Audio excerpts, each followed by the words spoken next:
You are listening to the Nightline Sports Network, brought to you by Travis Dever and the Dever team, 386-690-1636. Welcome to the AAC Report only on the Nightline Sports Network. I'm Jeff Allen. Thank you so much for joining us this week. Coming up, we will recap Week 1 and preview Week 2 in the American, as well as talk to Will Kennedy from the Power6 Rundown as we take a deep look at the American Athletic Conference. Memphis made a winner of new head coach Ryan Silverfield in his home debut as the Tigers scored a 37-24 win against Arkansas State at the Liberty Bowl. Quarterback Brady White led the way with 4 TD passes, part of a 275-yard day, while tight end Sean Dykes returned to the lineup after a medical redshirt year to finish with 10 catches, 137 yards, and 2 touchdowns. Running back Rodriguez Clark rushed for 105 yards and a touchdown in his first career start.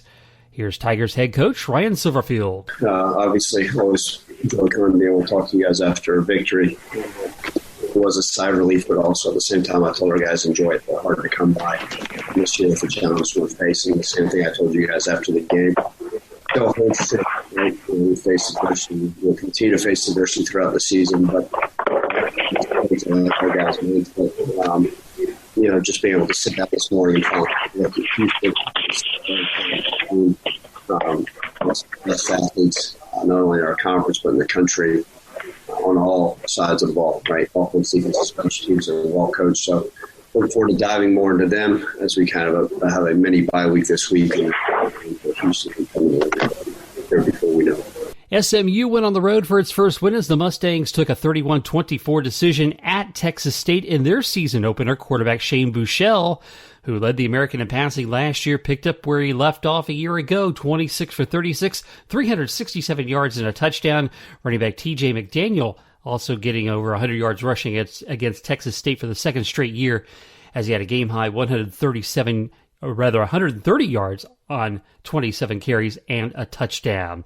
Navy, which had not conducted a full contact practice in its preseason, was handled by a physical BYU squad Monday night. The midshipmen were hammered 55-3 at the hands of the Cougars at Navy Marine Corps Memorial Stadium. Navy was limited to 149 yards, 7 first downs, and had possession of the ball for only 22 minutes and 40 seconds of the game. Navy coach Ken Niumatalolo took sole blame for the loss. That game was 1,000% my fault. Obviously, we weren't prepared. One team was prepared very well. BYU played great. Kalani had them well prepared. Obviously, we weren't. One team was playing football. We were kind of,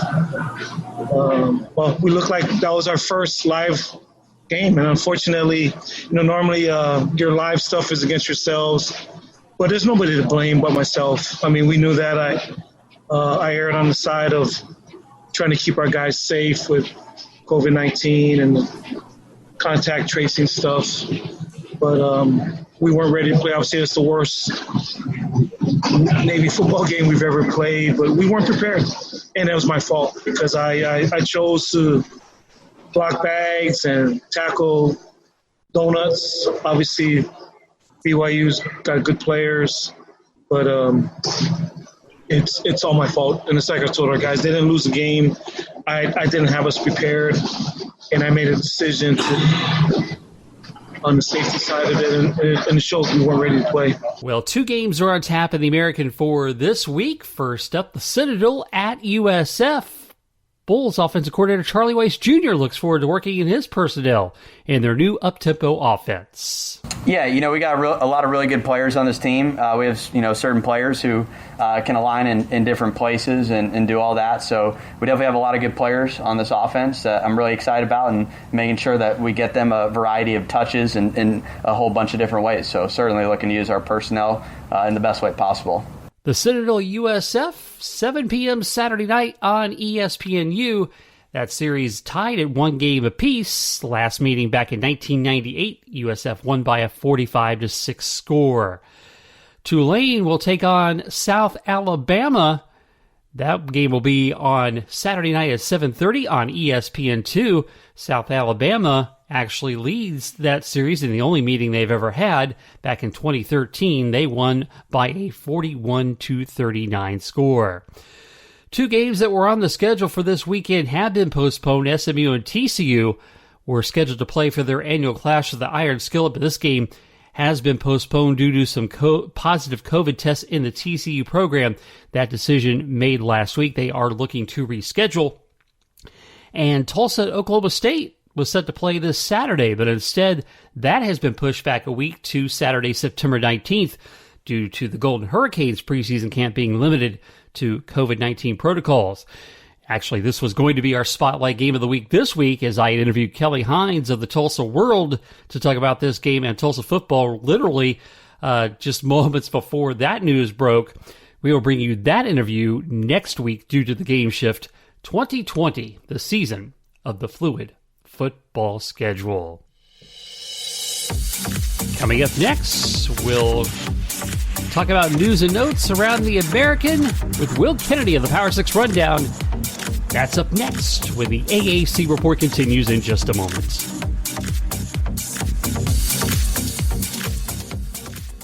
Hey, this is Travis Dever, Kai's Real Estate, the Dever team, New Smyrna Beach. Your source for real estate and everything else, New Smyrna Beach. Proud sponsor of Nightline. Call me anytime at 386-690-1636. That's 386-690-1636. Let me show you my hometown, New Smyrna Beach, UCF's favorite beach. Go Knights and charge on. Raising the bar on what to expect from your personal injury attorney is our commitment to you at Chad Barr Law. I'm Chad Barr, and as a UCF alum, I am proud to present Nightline at Night, Central Florida's only call-in show dedicated to our UCF Knights, every Tuesday at 9 p.m. And remember, if you or a loved one are injured in an auto accident, call us at 407-599-9036 to schedule your free consultation, or visit us at chadbarlaw.com. Offices Altamont Springs. Go Knights, charge on.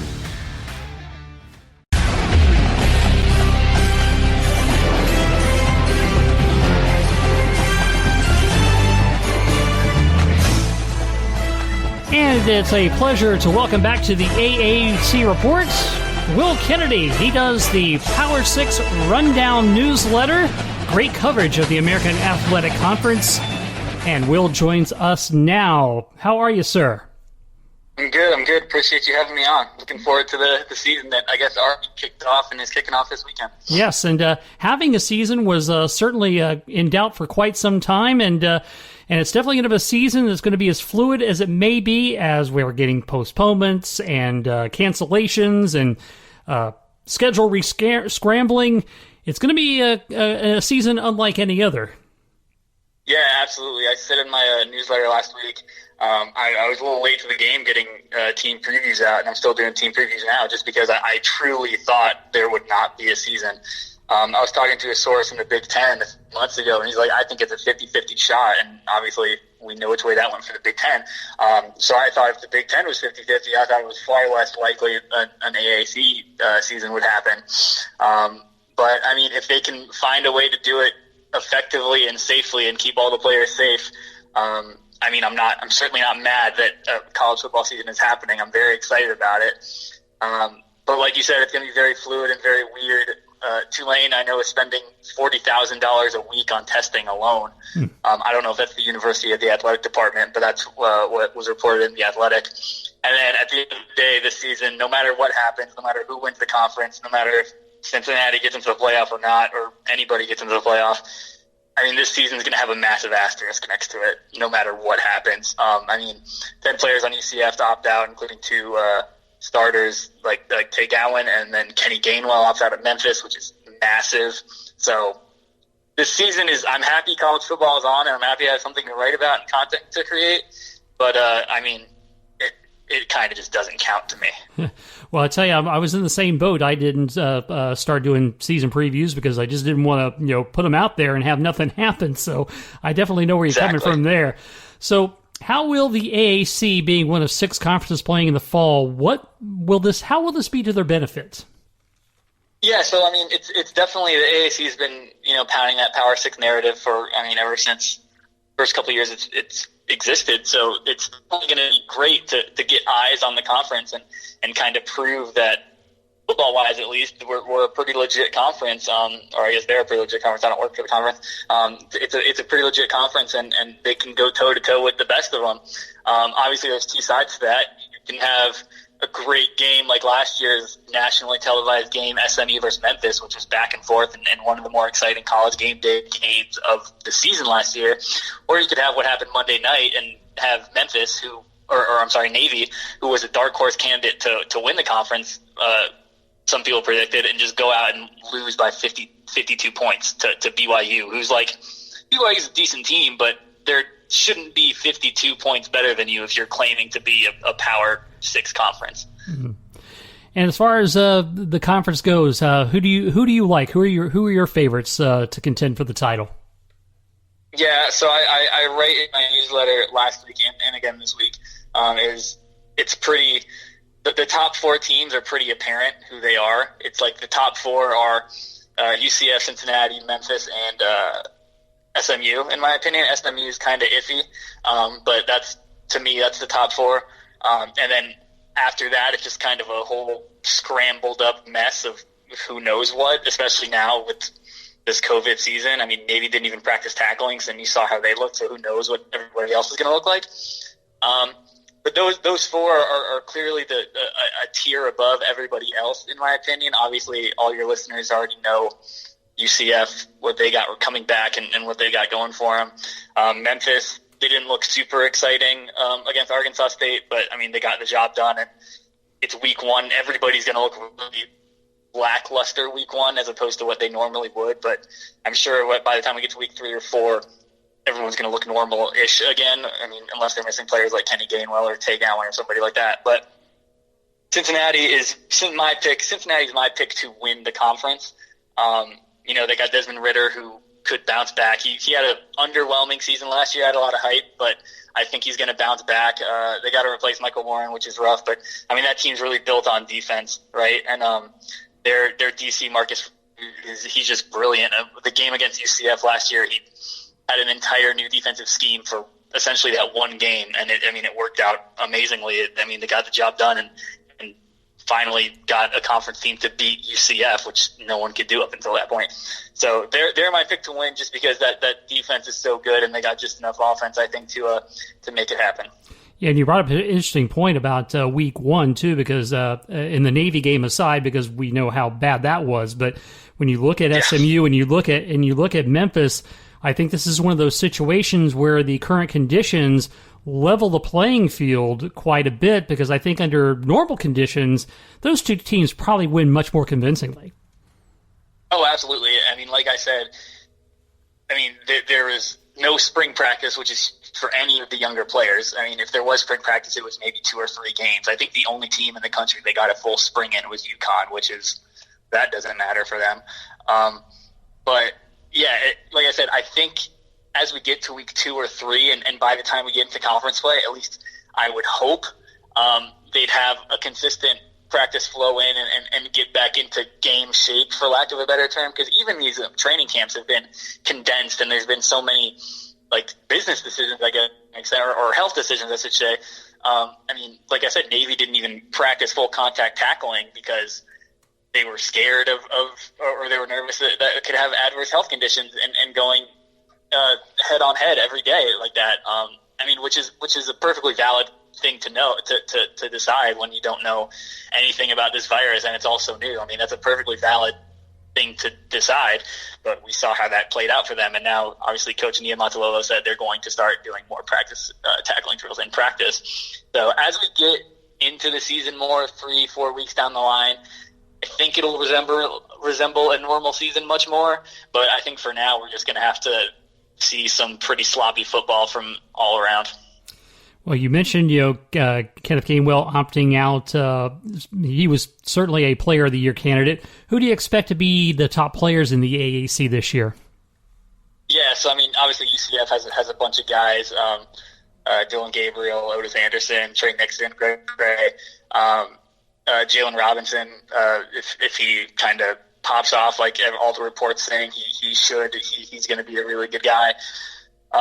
It's also obviously easy to name like Brady White, who has essentially a PhD and an MBA and a medical doctorate at this point. He's been in the college so long, and he's going to get a 7th year of eligibility next year too if he wants it. But some under the radar guys I really like are Jamel Carruthers, Navy's fullback.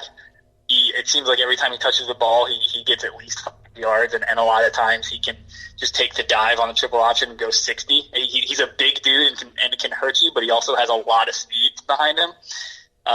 Rashee Rice, SMU wide receiver, he stepped up really, really big when Reggie Roberson was out last year in the Memphis game. And then in his one sample size as a starting receiver this year against Texas State, he had over 100 yards receiving and I believe a touchdown as well. USF is kind of not a whole lot going on there on offense, but their linebacker, Dwayne Bubbles, very good player. He's got speed, so he can go out in coverage. And he's also a big enough guy that can lay some thump in the running game. And there's a few other guys too, but those are the main ones. I'm also really interested in see Noah Johnson. He's a transfer quarterback from Alcorn State. He's at USF now. He wasn't named the starter, but it's kind of there's a 3-man competition going, and they're going to rotate all the quarterbacks in until conference play starts, and then they're going to name a guy going for it once conference play starts. And I'm just very curious to see him because he was SWAC Player of the Year in 2018, and he's extremely fast, and he dealt with injuries last year. So seeing him come over, I'm excited to see what he can do and maybe provide a spark for USF. Well, we've talked a lot about the favorites. Do you have a surprise team, somebody that might be lurking in the shadows that could have a much better than expected season and potentially contend? Yeah, so I mean, like I said, I think the top 4 teams are clearly above the rest, and I don't think anybody from outside of those top 4 is going to potentially win the conference. There's a lot of hype around ECU. I personally don't get it. I think a lot of that hype surrounds Holton Ahlers, he's been a lot of people's top breakout player, for lack of a better word. A lot of people have been saying Holton Ahlers is going to be a great season. I just personally don't see it. For an NFL player, very Josh Allen-y to me in the fact that he'll make an incredible play and wow, he could really be a guy and do something big here, and then next play he'll do something that you just don't understand for the life of you, and he needs to find that consistency in order for me to have any belief in him. But this is going to sound crazy, but my sleeper team is Tulsa, and by no means do I think they're going to crack the top 4 or make a run at the conference title because the top is just too strong. But, I mean, they got some players, and they're predicted to finish, I think, 10th or 9th in the conference, and I think they'll do better than that solely because, I mean, I'm a big Shamari Brooks fan and a big Keelan Stokes fan. Obviously, UCF fans will know those two names well, given how the Tulsa game went last year. And Zach Smith, the quarterback, for the first time, they have some sort of semblance of consistency and competency under center, and I think that's going to go a long way for them. And you look at all that team should have beat Memphis last year, and they should have beat SMU as well. Yeah, exactly. No, I was about to say they had so many close calls. They definitely could have flipped their record had they come through on that front. So the big question, So the big question I have for you is, there's a lot of talk. Since there's only 6 conference playing, can the AAC or any group of 5 for that matter, can they crack the college football playoff, or do you not trust the committee? I think if there was ever a chance for it to happen, it would be this year, obviously, because it's 3 Power 5 conferences, and there was a little movement on Twitter between, I know the USF staff and players were putting hashtag Power 4. I don't know if that really resonated throughout the rest of the conference, but there's a better chance than usual for sure. There's no doubt in my mind an AAC team would have to go undefeated in order for it to happen. They'd have to go undefeated and get some help as well. The thing that's rough this year is obviously with the cancellations of the Pac-12 and Big Ten, and then other schools moving away from some non-conference games. It makes it a lot harder to show how strong your strength of schedule is. Like UCF probably has the best Power 5 opponent in Georgia Tech, and I mean, no offense to Georgia Tech, but it's Georgia Tech. Georgia Tech. It's having a win against Georgia Tech really better than having a win against SMU and Memphis and UCF, which if Cincinnati goes undefeated, it would have had to beat SMU, Memphis, and UCF, whereas UCF would only have to beat Georgia Tech and Memphis and Cincinnati. Yeah. So, I mean, I would, given how the season's looking and preseason projections and all that, I would think a win over SMU, a win over Memphis, and a win over UCF would carry more weight than a win over Memphis, Cincinnati, and Georgia Tech. Yeah, it definitely strength of schedule comes into play, and it's, because so many teams, because UCF lost North Carolina, that was looking to be a top 25 matchup. Exactly. So that I think the only team that has a legitimate, good, like really good, that's nationally ranked team on their schedule right now is Tulsa has Oklahoma State, and that game was just postponed. So is that game going to actually happen? Who knows? But that was like the one kind of highlight of the AAC schedule since COVID happened. But now it's kind of TBD, and we don't know if it's going to happen. Yeah. Well, it'll be interesting to keep an eye on things throughout the course of this very wild and wacky 2020 season. And Will, before we let you go, please tell the folks about the Power 6 Rundown. Yeah, so the Power 6 Rundown every week, usually Thursdays or Fridays. It'll be emailed directly to your inbox. You can sign up on my Twitter account @ByWillKennedy. Usually about 500, 2,000 words about what's going on in the conference, and then some game predictions. And recently I've been doing some feature-type work. I have a feature about how UCF built a digital empire, and that's my pinned tweet on Twitter. Got a lot of love from UCF Twitter Mafia, so I appreciate that. Yep. But, yeah, it's just kind of weekly content about AAC, and then some really good human interest stories when I have the chance to get the interview set up and get those written. Those are on the longer side, so they take a little bit more work, but I think they're worth it. Yeah, well, you're doing a great job, and I do appreciate you contributing and being a part of my show this week. And Will, again, that's give him your Twitter handle again. Yep. So my Twitter handle is @ByWillKennedy, just ByWillKennedy. The link in my bio is how you sign up to receive the newsletter, and then that UCF Digital Empire feature is my pinned tweet on my profile. So check it out if you have the chance. Outstanding. Great stuff, Will. Appreciate you being on again. Yeah, no worries. Appreciate you having me. And we'll be back to wrap things up on this edition of the AAC Report in just a moment.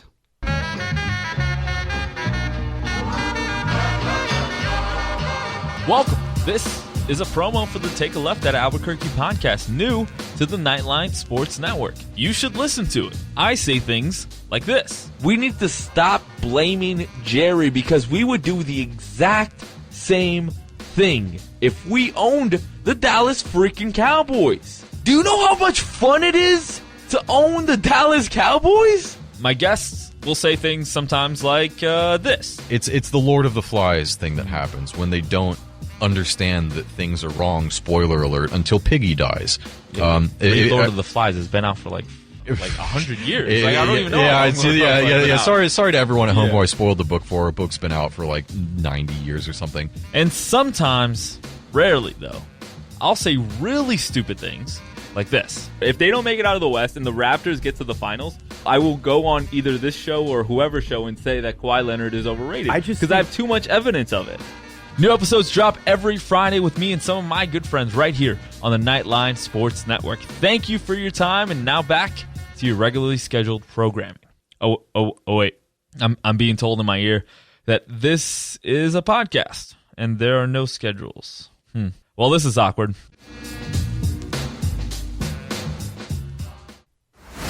Hello, Night Nation. This is Andrew Fagley reminding you to tune in every Tuesday night, 9 to 10 p.m. on WDBO 107.3 FM and AM 580, plus the WDBO app for Nightline at Night. Brought to you by Chad Bar Law. We'll be taking your calls and your texts reacting to the previous week's UCF sports action, and you never know who will show up. Once again, that's Nightline at Night, every Tuesday, 9 to 10 p.m. on WDBO 107.3 FM and AM 580, plus the WDBO app. Go Knights and charge on.